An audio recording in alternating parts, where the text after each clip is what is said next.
Hello friends, मैं आपका mentor AK Singh और आज फिर हम अपने UGC नेट लाइब्रेरी साइंस की तैयारी करेंगे। और कल आप सभी का एक प्रैक्टिस टेस्ट रखा गया है, यानी कि 3:30 बजे आपको वीडियो के डिस्क्रिप्शन में उसका लिंक मिल जाएगा, या फिर जो कल 3:30 बजे 3:55 पर एक वीडियो आएगी और उसी के नीचे क्या होगा, आपका टेस्ट का लिंक होगा, या फिर आपके टेलीग्राम चैनल जो हमारे परीक्षा से पहले टेलीग्राम चैनल उस पर आपको मिल जाएगा। और 3:55 का मतलब इसे रखा गया क्योंकि आपका 4 बजे से 5 बजे तक आपका टेस्ट है, और उस टेस्ट को दीजिए अपने स्कोर को उस वीडियो के जो वीडियो है उस वीडियो के लिंक जो है, जो कमेंट सेक्शन होता है वहाँ पर अपने स्कोर बताइए, नहीं तो फिर अगले दिन हम सबका स्कोर क्या है बताएंगे कि किसने सबसे ज़्यादा स्कोर किया, किसने कितना स्कोर किया है।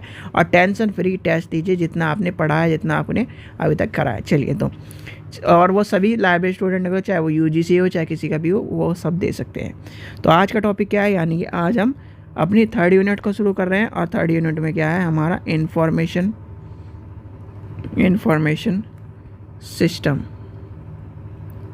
सिस्टम। और इसमें क्या जानना है हमें, नेचर,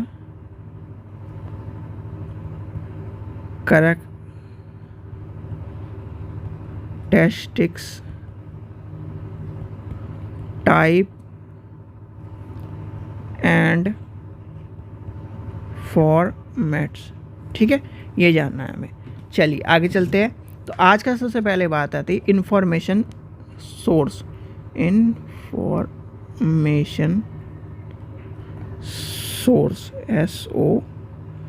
सोर्स है क्या।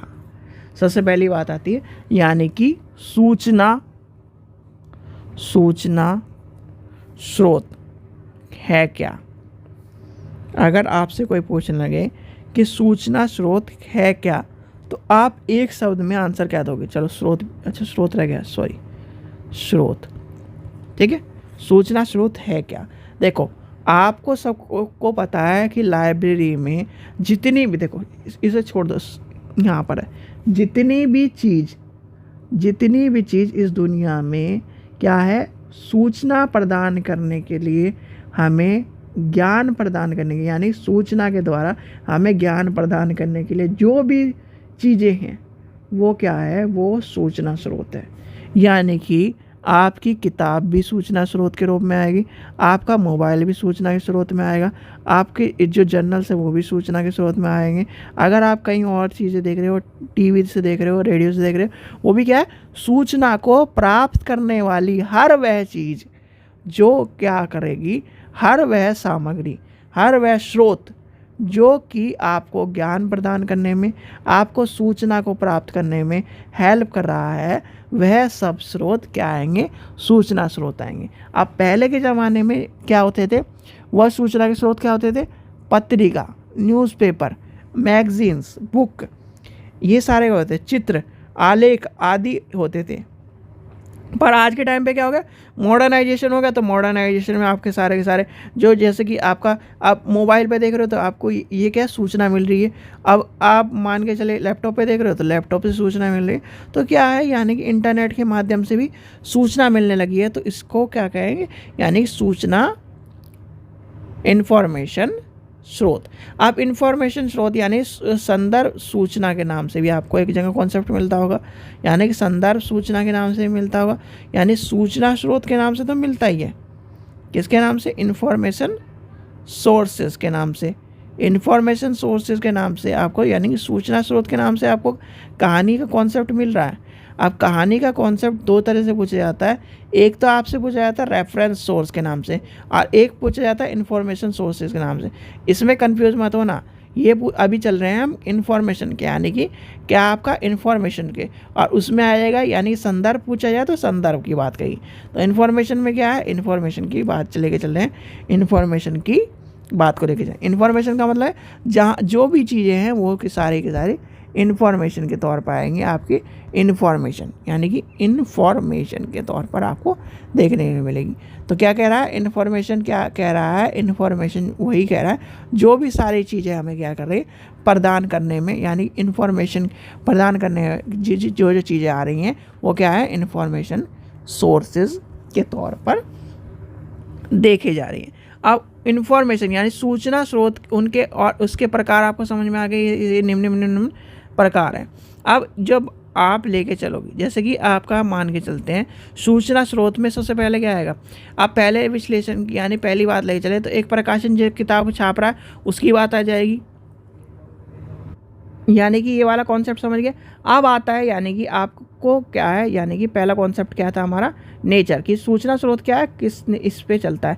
अब ये आपकी कैरेक्टरिस्टिक और यानी कि कैरेक्टरिस्टिक और जो इसके फॉर्मेट है उसके से पहले आपको जानना होगा इसके टाइप्स। सबसे पहले यानी कि आपको मैं बता देता हूँ सूचना स्रोत कैसे कैसे चलता है। यानी कि सूचना स्रोत आपसे पूछा जाए तो आपको पता होना चाहिए सूचना स्रोत चलता कैसे कैसे। यानी कि आपको यहाँ पे लिख देता हूँ मैं, इंफॉर्मेशन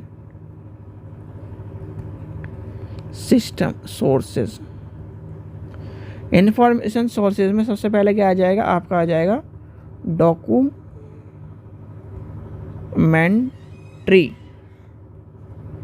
सोर्सेज। डॉक्यूमेंट्री सोर्सेज को क्या कहेंगे, प्रलेखीय स्रोत, प्रलेखीय स्रोत कहते हैं। फिर इसके बाद क्या आ जाएगा, इसके बाद आ जाएगा अप्रलेखीय यानी कि नॉन डॉक्यूमेंट्री सोर्सेज। ठीक है, तो क्या है नॉन डॉक्यूमेंट एंड डॉक्यूमेंट, ये आप समझ गए। यानी इसमें क्या है अप्रलेखीय, ये अप्रलेखीय स्रोत आ जाएगा इसमें, बस इसमें और कुछ नहीं। अब अप्रलेखीय में ये ध्यान रखना, अप्रलेखीय में ही हमारी सबसे ज़्यादा इन्फॉर्मेशन होती है। आपने कहीं नाम सुना होगा information source and formal and informal.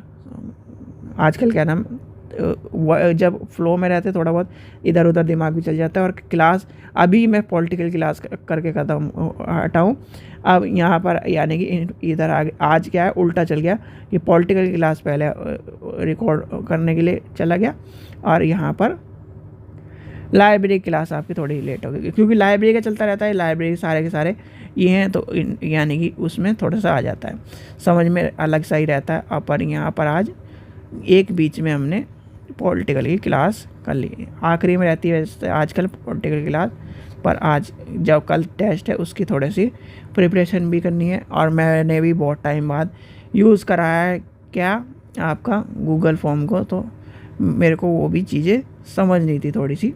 चलिए, तो फॉर्मल एंड इन्फॉर्मेशन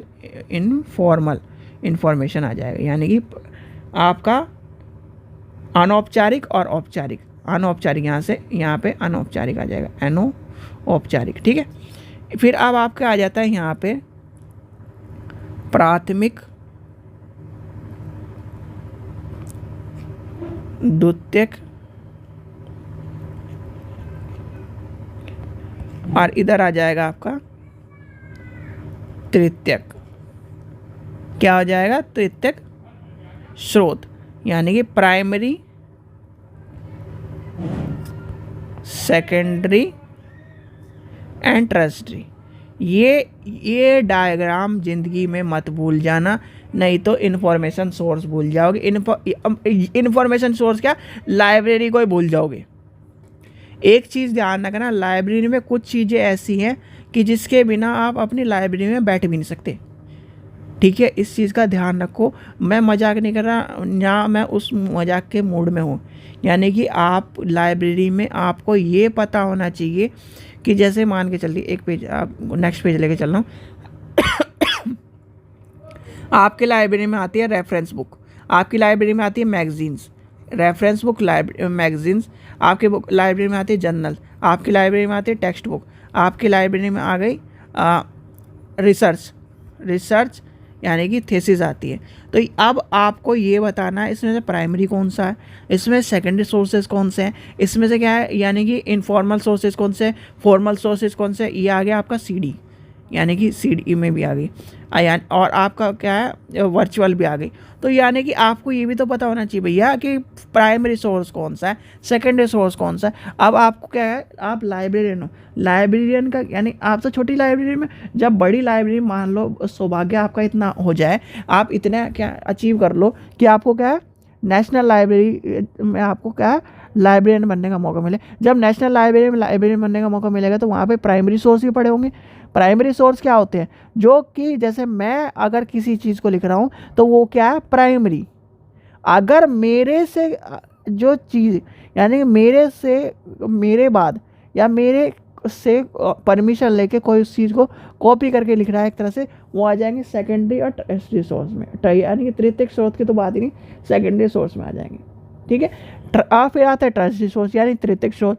तो ये आपको पता होना चाहिए, प्राइमरी सोर्स, सेकेंडरी सोर्स और तृतीयक स्रोत। फिर आती है इन्फॉर्मेशन की बात। इन्फॉर्मेशन आपको बात होती है कि जो इनफॉर्मल इन्फॉर्मेशन है, क्या है, इनफॉर्मल इन्फॉर्मेशन है, वो कैसे नहीं है, और वही हमारा सोर्स है। तो ये जो चीज़ें होती हैं, जैसे कि आपको किसी ने क्या करा, डिजिटल किताब दे दी, तो वो किस में जाएगी, फॉर्मल में, इनफॉर्मल में, बताइए, वो किस में जाएगी, फॉर्मल सोर्सेज में जाएगी, इनफॉर्मल सोर्सेज में जाएगी आपकी। ये भी आपको पता होना चाहिए। यानी कि कॉन्सेप्ट जो है सारे के सारे आपके क्लियर होने चाहिए। बस ये कॉन्सेप्ट अगर क्लियर हो गए, और आपने ये मान के चलिए, मैं कहता हूँ 6 महीने, मैक्सिमम 6 महीने किसी ने भी लाइब्रेरी में क्या कर ली अपनी, यानी कि लाइब्रेरी में जितने भी काम है एक्सेशन रजिस्टर के अलावा, यानी एक्सेशन रजिस्टर हो गया, आपका किताब लगाना हो गया, किताब के क्या नाम नंबर डालने हो गए, यानी कि बुक नंबर हो गया। ठीक है, अब और क्या है, जो स्टूडेंट आता है उसकी एंट्री कराना हो गया, और क्या होता है, ड्यू डेट स्लिप चिपकाना हो गया, कंप्यूटर में एंट्री कराना हो गया। अगर 6 महीने उसने क्या करा, यानी कि 6 महीने बहुत सारी यूनिवर्सिटी फ्री यानी इंटर्नशिप कराती है, आप वो 6 महीने कर लो। अगर आपसे बेहतर, यानी कि आपने पढ़ा भी लिया, सब चीज़ समझ भी ली, और 6 महीने की इंटर्नशिप कर लो, अगर ये मान के चलो जिस दिन आपका कहीं भी इंटरव्यू हो उसमें सबसे नंबर 1 आप रहोगे, सबसे नंबर 1 ये आप रहोगे। और अगर आप ये मान के चलो, अगर जैसे भाई देखो, घपलेबाजी हर जगह होती है, घपलेबाजी जिसे आजकल के दौर में कहेंगे चीटिंग, एक तरह से घपलेबाजी हर जगह चल रही है। उस चीज़ के बारे में हम कहेंगे नहीं, क्योंकि वो चीज़ें एक तरह से ये मान के चलिए कि हमें अपनी मेहनत पे विश्वास रखना चाहिए। घपलेबाजी वही है कि आजकल जो पढ़ता नहीं है वो पास हो रहा है, और जो पढ़ रहा है, जो रात दिन मेहनत कर रहा है, एक बच्चा रात दिन मेहनत करके अपने किस मुकाम को पाना चाह रहा है, एक अच्छी जॉब के लिए, और जो बच्चा क्या है, करप्ट होने की कगार पे चल रहा है, करप्शन के माध्यम से अपनी जॉब को प्राप्त कर रहा है, वो सक्सेस है आज के टाइम पे। यानी कि आपने हर बार देखा होगा न्यूज़पेपर में क्या आता रहता है कि आज क्या नाम इस नौकरी में इतने व्यक्ति पकड़े गए। जैसे अभी क्या एक लाइब्रेरी वाले जो KVS का लाइब्रेरी का एग्ज़ाम था, उसमें क्या है, इतने लोग पकड़े गए थे, इतने लोग। तो ऐसा क्यों हो रहा है, क्यों, करप्शन के माध्यम से। तो ये सब चीज़ें आपको पता होना चाहिए। तो ये सारी चीज़ें आपको समझ में आ गई हुई। तो अब हम अपने पीछे चलते हैं। यहाँ तक आपको कॉन्सेप्ट, यानी कि पूरा का पूरा कॉन्सेप्ट आपको समझ में आ गया होगा कि इन्फॉर्मेशन सोर्स में क्या है, यानी कि इसके फॉर्मेट भी आपको समझ में आ गए, टाइप भी समझ में आ गई, फॉर्मेट में आपको ये सारे के सारे फॉर्मेट है। अब इसकी विशेषता क्या है, यानी इन्फॉर्मेशन सोर्स की विशेषता अगर आपसे पूछी जाए एक शब्द में, विशेषता को क्या कहोगे, यानी कि इसकी विशेषता क्या बताओगे आप, बताओ क्या है। इसके द्वारा हम क्या करते हैं, सभी प्रकार की सूचनाओं को प्राप्त कर सकते हैं। इसके माध्यम से हम क्या कर सकते हैं, जो इलेक्ट्रॉनिक और मुद्रित जो भी सूचना है उसे प्राप्त कर सकते हैं। इसके माध्यम से हम ज्ञान की प्राप्ति कर सकते हैं। सूचना स्रोत क्या है, सूचना स्रोत हमें अधिक, यानी कि एक विश्लेषणात्मक ज्ञान की प्राप्ति करा सकता है। इसके द्वारा हम क्या करते हैं, अपने जितने भी यानी साक्ष्य, जितने भी चीज़ें हैं, जितने भी जो हमारे इन्फॉर्मेशन है, इन्फॉर्मेशन के माध्यम से हम अपने गोल को अचीव कर सकते हैं। यानी कि विशेषता आप ये मान के चलिए जो भी इस फील्ड में, अब विशेषता यानी विशेषता इन्फॉर्मेशन सोर्स यानी सूचना स्रोत की विशेषता क्या है, ज्ञान प्राप्त कराता है, ये सूचना को प्राप्त कराता है हमें ज्ञान के, अपने हमें गोल को अचीव करने की बात कराता है। ये सारी चीज़ें हर जगह आपको लिखने के लिए मिलेंगे। भाई आपको जितनी भी क्या विशेषता क्या है, विशेष क्या कर रही है, वो विशेष क्या है, इन्फॉर्मेशन सोर्स क्या है, विशेष कर रहा है, सारी जगह से हमें क्या है स्रोतों के माध्यम से हमें ज्ञान प्राप्त करा रही है, इससे ये क्या है विशेषता। तो ये था आज का टॉपिक। आशा करता हूँ आपको वीडियो पसंद आएगी। वीडियो पसंद आए तो लाइक करें, चैनल को सब्सक्राइब करें, वीडियो की ज़्यादा से शेयर करें। और कल आपका 3:55 पे वीडियो के माध्यम से और टेलीग्राम ग्रुप में आपका टेस्ट आ जाएगा। वो आपका प्रैक्टिस टेस्ट है लाइब्रेरी साइंस का, उसे करिए। 50 क्वेश्चनों का टेस्ट है, 100 नंबर का टेस्ट है। और आपके जब आप टेस्ट कंप्लीट कर लोगे उसके बाद आपको क्या मिलेगा, रिजल्ट आपका देखने के लिए मिलेगा। यानी व्यू स्कोर करोगे तो आपका स्कोर देखने के लिए मिल जाएगा। और जो वीडियो आपको, जिस वीडियो में आपका टेस्ट का लिंक मिलेगा, उसी वीडियो में यानी कि 3:55 पे 3:55 पे आपको वीडियो आएगी चैनल पे। अगर आपको नोटिफिकेशन आए तो ठीक है, नई नोटिफिकेशन आए तो आप चैनल को सब्सक्राइब करके रखिए। जाकर एकदम वहाँ से आपने टेस्ट को ओपन कर लीजिए। 3:55 पे आपको जैसी वीडियो मिले आपको क्या करना है, अपना टेस्ट ऑन कर लेना है। करके आईडी डाल के अपना क्या करना है, टेस्ट को करके रखना है। मैक्सिमम 20 से 25 मिनट का टेस्ट है, वैसे तो 1 घंटा बहुत टाइम दे दिया मैंने, क्यों, जिससे सभी सॉल्व कर पाएँ। कोई वो नहीं है घर पे बैठ के टेस्ट देना है तो घर पे बैठ के टेस्ट दो। मुझे ये है कि मुझे जितने भी स्टूडेंट हैं, चाहे उनका यहाँ पर क्या ना प्रैक्टिस टेस्ट में 0 आ जाए, मुझे इससे मतलब नहीं है। पर मुझे उससे मतलब है जो क्या नाम आपके जो एग्ज़ाम में क्या कर रहे हैं, बैठ रहे हैं, उनके एग्ज़ाम में बस पास होना चाहिए। ठीक है, पास लिखा हुआ मिलना चाहिए। और पास लिखा मतलब है कि आपका मेरिट में नाम आ जाए। ठीक है बच्चों, चलिए तो 3:55 पे वीडियो के माध्यम से और टेलीग्राम ग्रुप में आपको टेस्ट का लिंक मिल जाएगा। ठीक है बच्चों, चलिए, थैंक यू।